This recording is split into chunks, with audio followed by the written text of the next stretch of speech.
just even in my life, I try to just do everything the most efficient way possible. Because the key now is like you've got to that level, and that's awesome.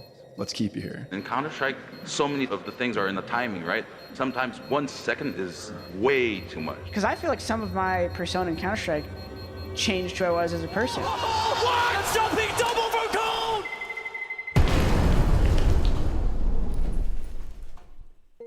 Hi guys, I wanted to talk to you guys today about focus, and I'm going to credit Inns from the Quake community for kind of making me think about these ideas. He asked me a question recently and it just made me think a lot about this topic again, and it's something that's kind of very important to the kinds of things that I talk about. It is paramount to a good performance is to have a good level of focus, as well as having a well-trained expert intuition system. Now, where to start with this? It's one of those things where it's almost infuriating. It's an infuriating idea because focus feels unquantifiable, immeasurable. And much like the intuition system as well, the intuition system is generally invisible to us.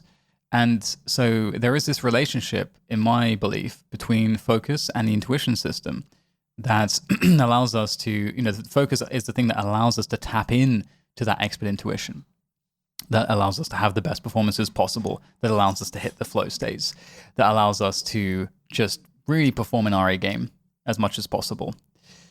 So these two things are really important in relation to one another. And so with that said, we need to understand how to break down these things into their constituent parts.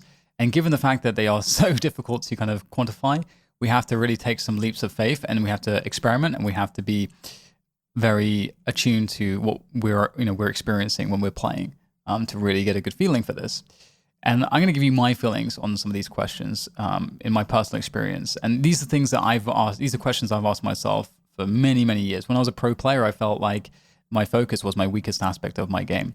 And I think that I treated it incorrectly, because back then, what I thought was, God damn it, I can't really seem to focus long enough. Like, I'll be playing these duels and they're so intense, and I'll have like a moment where I have this like lapse, and that loses me the game sometimes. And how can I just not have that lapse? How can I make sure that I can continue to be at peak focus and it not feel difficult, like I'm lifting a really heavy weight all the time and I'm just barely getting each rep out to continue my focus at a high level? My answer to this question back then was very much incorrect in my opinion right now. I used to think that training focus would be about doing activities where I would have to force myself into focus and focus for as hard as I could, for as long as I could, even though it was very uncomfortable. And I think that this is the wrong assertion as to how focus is and how it functions and what the right response looks like. Because definitely the Sudokus that I was doing for hours on end didn't help me every day. And that was sort of a dead end. And I think it's like this. And again, a lot of these are just my ideas. I'm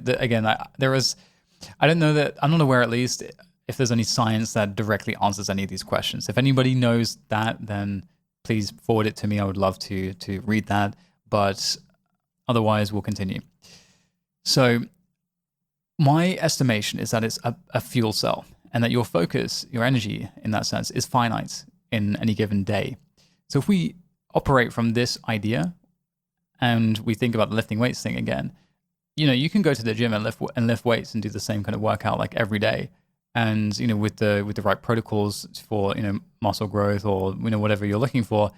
But some days are going to be worse than others, and that's going to be down to recovery. It's going to be down to what you're fueling your body with. And so obviously these two things are related. What you're putting into your body and how your body's recovering, and this will allow your body to be in the best state to have the best performance in terms of those workouts. You can do those workouts with terrible sleep and terrible nutrition, and maybe you've been fasting for a few days, all the rest of it. You can still do the same workouts, but you probably won't be lifting the same weight. You probably won't be in the same place in terms of having the right muscle adaptation that's necessary. Even though you're doing the same movements and everything else, just that practice isn't going to help you because you haven't recovered correctly and you haven't fueled your body correctly. And I believe focus is the same in this regard. I think it's actually more about how you recover, more about how you feel your body and how you have your practices as they relate to these things.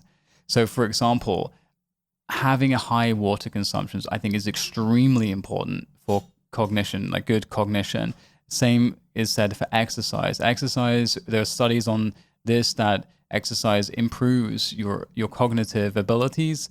And we know that nutrition is very important in this regard as well. There's definitely been lots of studies around these things as also. So now we're talking about fueling your body and recovering, and to bring you into a spot where you can focus the best.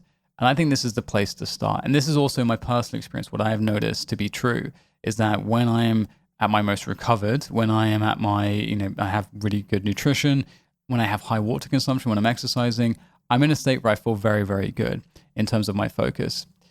Now, there is another element to focus, which I think is particularly interesting, which is the antagonist elements. So the elements that might throw us off of focus, that actively work against it and will put us off balance and put us out of the state that we need to be in to tap into the expert intuition state. And so this can be any negative emotional state, so anxiety or depression, whatever it is really that's negative, because we know that I'm going to say we know. We don't really know, but my guess, my experience has been very consistent that if you're in a happy state, then you're going to be able to focus much more effectively. It's in those moments when maybe you're bickering with your teammates, or or you're feeling pressured, or you're feeling anxiety in any sense. That is when you're going to have the most problems, because you're going to second guess yourself. You're going to be thinking about things that aren't actually important. Because if we think about what focus is the idea that your mind is set on a task and it's immovable from that task. And so this is another idea about, let's say, why meditation is very useful for people. Because the whole premise, one of the big premises of meditation, obviously there's a few different things going on, but one of the things that I think is most important in this regard is that the idea of meditation is that you're not allowing your mind to be the bitch as to the things that come to your mind and take over your mind, but instead you get to dictate how you respond to those things. So for example, if you are feeling anxious or you're feeling pressure, you accept that the anxiety is there or the pressure is there or that these thoughts are there, and you say, that's cool. I acknowledge your presence in my mind. I'm going to allow you to exist there. I'm not going to fight against it. It is something that is a truth about the reality right now of my existence. But the decision I'm going to make is to just let it pass and move on to the next thing. I'm not going to allow that small thing to take over my mind. I'm just going to acknowledge it. So you can kind of see like the separation here. So instead of being kind of taken over by this quality, you instead allow it to be there and you allow it to pass. And so having like these kinds of mindsets are really important, because when you're in a game, you're going to be constantly there's going to be situations that are constantly coming to you that might throw you out of this focused state. And so you can't control the things that are coming at you. You cannot control the fact that you're going to have shitty teammates that are going to give you shit. You can't control necessarily how you're going to respond to pressure that day, when you're sitting on the chair ready to perform on stage and there's like a roaring crowd. You can't necessarily control what that means to you and how that might affect you.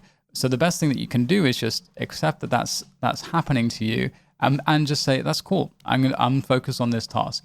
And so these things obviously require experience and training to be good at. But the point I'm really trying to make is that there's a lot of things that can throw you out of your focus. And so there's a lot of areas to look at and the ways that you want to be aware of yourself and your mind and your practices that will contribute to you being able to be in the best place, to have the best lifts, have the best performances, to tap into that expert intuition system. And so if we then move on to this idea of the expert intuition system, this is the idea that you are faced with a huge amount of data constantly. And we can think about the mind this way, right? When you're living your everyday life, you have these two states of ways your mind work. And one is that you have this conscious system where you're consciously taking stuff in, you're thinking, you're doing a mental arithmetic, you're having conversations with yourself, with other people. And that's kind of where you live your life most of the time. But also you have this other system that's present always, which is this subconscious high bandwidth system. And this is taking in all the patterns, all the data, huge amounts of things, and that you consciously are not aware of. You don't really know what it's doing. Like you don't really know what it's absorbing or the insights that it's really giving you or how it's putting the pieces of the puzzle together. And if you've ever had that gut feeling about something, you can't consciously recognize where the conclusion came from, but you have a feeling that something's off or something is wrong, or maybe you have a certain insight into something that you don't know where that insight came from. It's just you just seem to have an idea. You just seem to know. This idea of a gut feeling is that intuition system working for you, and this unconscious system working for you. And that's the reason why you don't know. The reason it's just a feeling is because there are no conscious thoughts happening. And that's a really interesting idea, because when we're performing, we don't want to be in a conscious state effectively. We want to be automatic. We want to have response times that are so extremely quick. The only way to possibly have those quick response times is to not have our conscious mind in the way of the process. And so in that sense, we need to respect this idea and focus, having a good level of focus and a good control of that, which we're kind of talking about some of the things that throw you off and some of the ways maybe you can deal with that, and all of the considerations in terms of putting yourself in the best place to have the best focus for longest.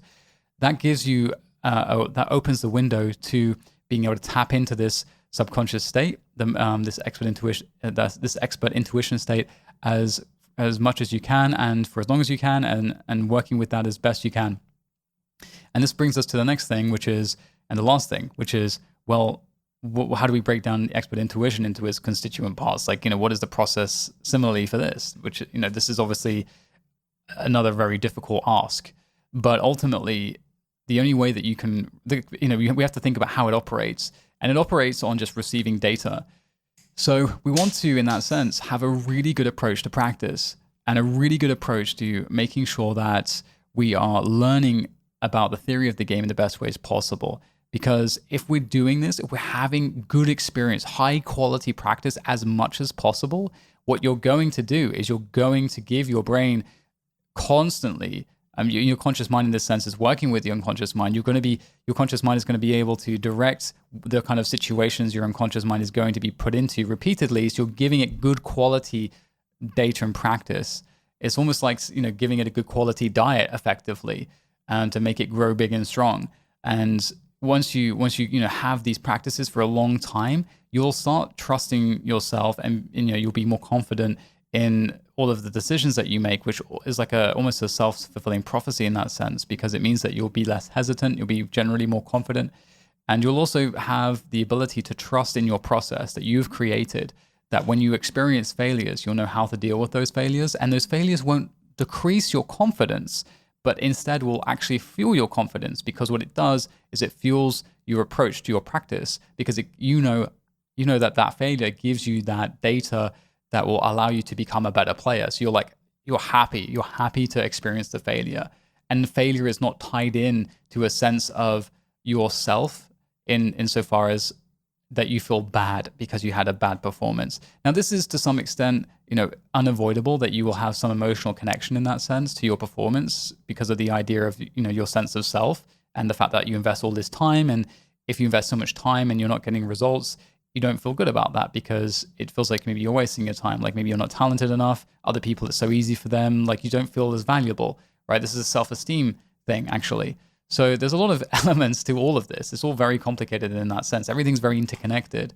But if you can actually break some of these things down into these constituent parts, as I've done in this podcast, and you can start to really think about them, give yourself the best foundation to work from, you're going to have good results. And so this is how I think that these things operate and these things work. You have to think not only put yourself in the best place in terms of practice and everything for having a well-trained expert intuition so that your brain just knows what to do, but equally, for focus, you want to be doing the same thing, have all the right practices to always be in a spot where when you're playing, you have good focus. Maybe that's, the time of day that you're playing. Maybe that's, the practices you have around sleep and nutrition, as I mentioned. And also, you need to understand what are the things that actually mess these things up for me. This is really important, because there are some people, their consistency issues with their game will be down to the fact that they don't take into account the things that throw them out of these important states. And, let's say with expert intuition, if you're not practicing in a consistent manner with a philosophical approach that is consistent to your practice and how you deal with your mind, And similarly with your focus, your lifestyle is inconsistent, you're going to have inconsistent results. So this is something that I think a lot of people don't really actually talk about, because I think these ideas, again, are fairly hard to measure. So I hope this is good food for thought. And one thing that I want to sort of add on to this as well is that going back to this like original question that I received from Inns, where he basically asked me, is it the case that the IGL should have a different kind of focus? And this is an interesting idea, because I know that typically IGLs are looked at and given this excuse because, hey, they have to focus on so much stuff. They can't really be in that flow state like a fragger can, who's just focused on his own perspective. And so if we actually try to think about what the difference is between these two ideas, in reality, the focus isn't really different. It's just that the IGL he is in a place where he has to be able to do more things. So he actually has to just have more experience and has to direct his experiences correctly. If we look at the formula that I've laid out, at least, what this actually just suggests is that he can always be in a place where he can have his most focus. But what's really happening is that he's in a place where there's more antagonists to that focus state, because when you're in a position where your expert intuition is not giving you the answers, you're going to default back into more of a conscious, your more conscious system, where you're kind of more consciously thinking and consciously breaking things down. And so, for example, if you're an IGL, let's say, and your teammates aren't doing the shit that they're supposed to be doing, that you've practiced, and maybe they themselves aren't, they're not moving around the map correctly, and you're having to micromanage, you're in a situation you shouldn't be in as an IGL. You shouldn't be in a situation where you're micromanaging people, because your job is so complicated already. You're trying to get a read on the other IGL and his psychology. You're trying to get a read on exactly what the other team's doing. You're trying to think steps ahead of time. You're also concerned with your own performance and what your job is in the round, and also making the mid-round calls and vice versa. You're doing a lot of stuff. So what we understand from this idea is that where you may get thrown out of, you may not get thrown out of focus immediately, but if your expert intuition can't find the answers, or it has 3 or 4 or 5 different answers, then you're going to get thrown into a less focused state. And because you're going to have to do this conscious work. And so you won't have the benefit of this kind of A-game style flow state type of thinking.